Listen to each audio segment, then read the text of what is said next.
Brand New Day featuring Tim Henson and Scott LePage from Polyphia. This is Baby Metal.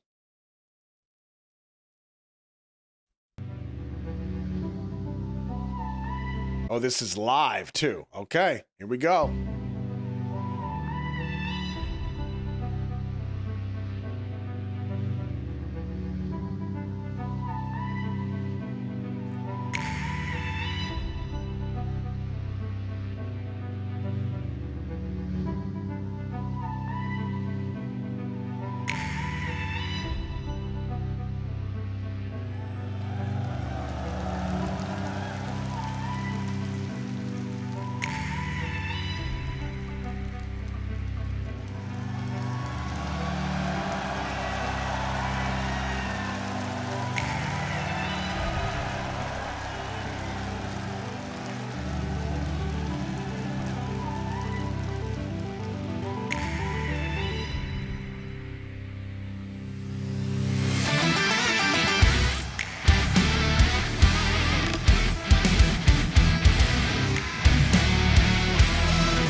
Let me get these captions up. There are no captions. Okay.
Does anybody happen to know? Like this says Baby Metal, Brand New Day, featuring Tim and Scott. Do you know, did they help write the song? Or is it a Baby Metal song that Tim and Scott have been invited to play there?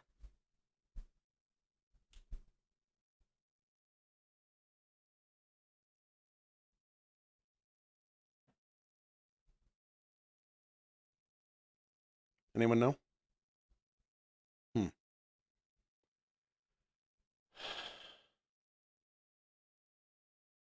Baby Metal song adapted and performed by them.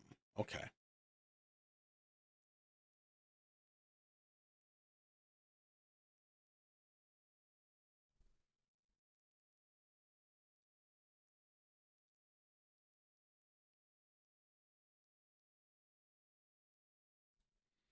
Let me see here.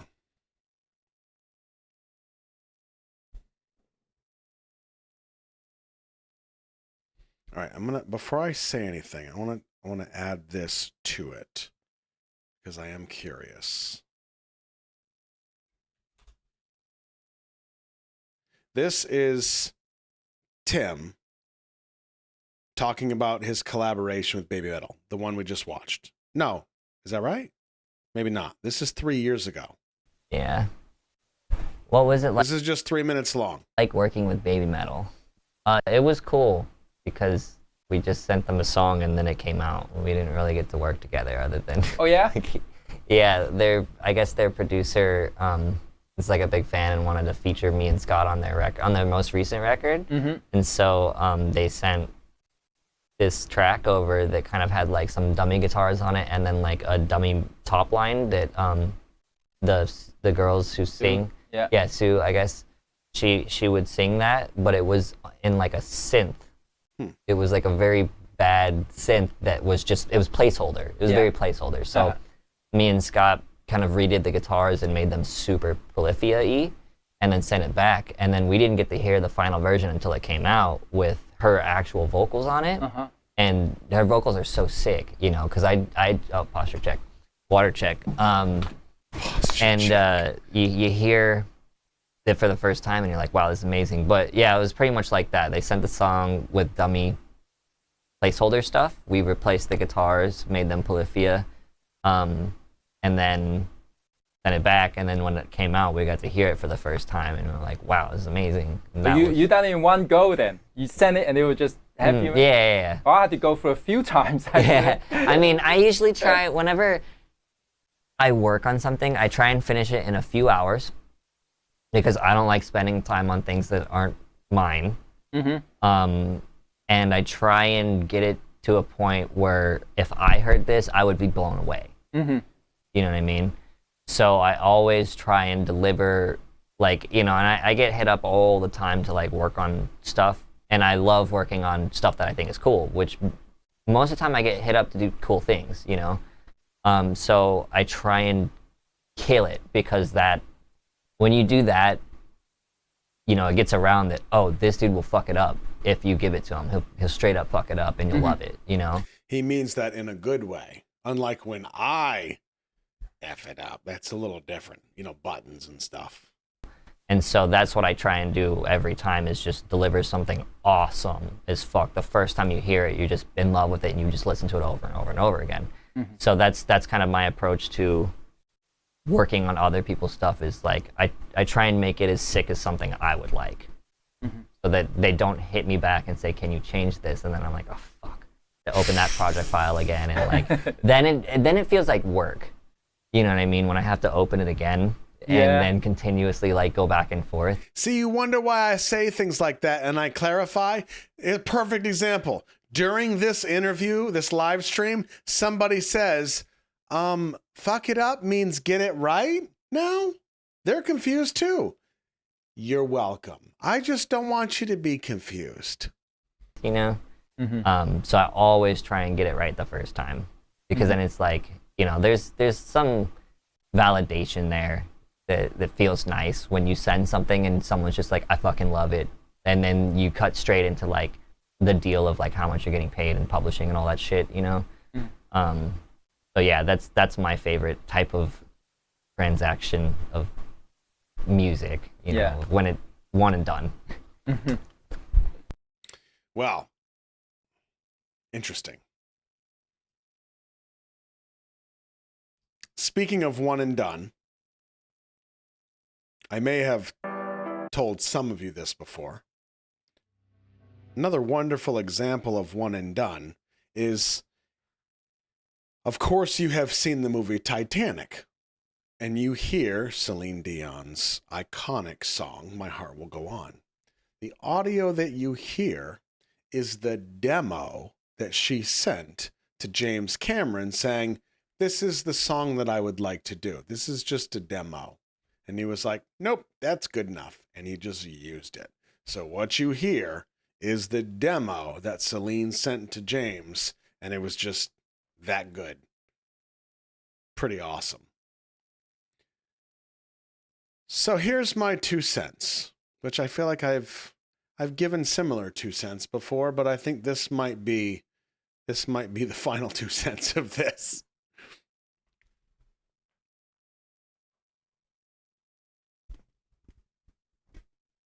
I like knowing that, like this last interview that we just watched, Tim Henson talking about, well, this is kind of what we got from them. So we took it, we added our flavor to it. We made the guitars Polyphia-y, and then that was that. One and done. Great.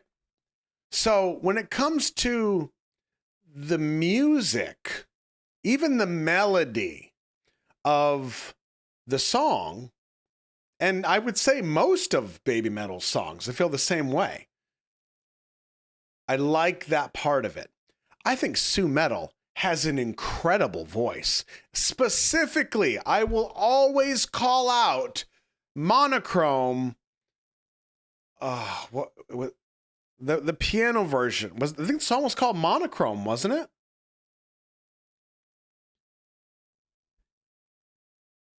Or was that the series? Yes.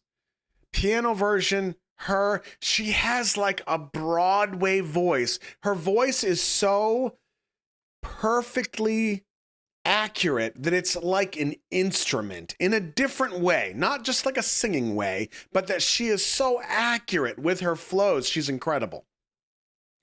So I don't want to negate any talent that she has. Now, I will tell you, in all the videos of Baby Metal that I have watched, this is the very first one that I can ever remember hearing the other two say anything. Now, one of them is Moa Metal, and then the other one, who's the one I'm forgetting? Yeah, it was First Take. I think it was Monochrome, that's right. Moa Metal and I can't remember the third one. Momo Metal? So Moa Metal and Momo Metal. This is the first time I remember hearing them say anything. And I think they said step by step a few times, something like that. I think at this point, it's safe to say, I just don't think that Baby Metal is for me. Plain and simple. I think the contrast between specifically Sue Metal's voice and what they're doing with the music, I think is really fascinating. I think the contrast and the juxtaposition of that is really, really neat. But I can appreciate that and still not just add most of their music to my playlist. Just not for me. Now, I do have Monochrome on my playlist. I have Papaya featuring F Hero from Thailand. Like, I like those. But I think for the most part, Baby Metal's just not my flavor.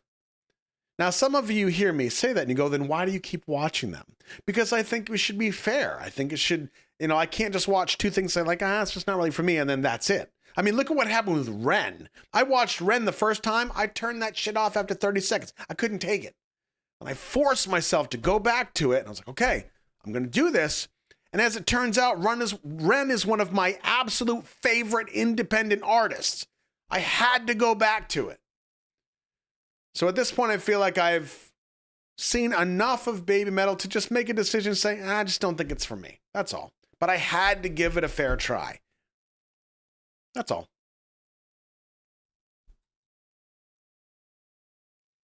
Okay.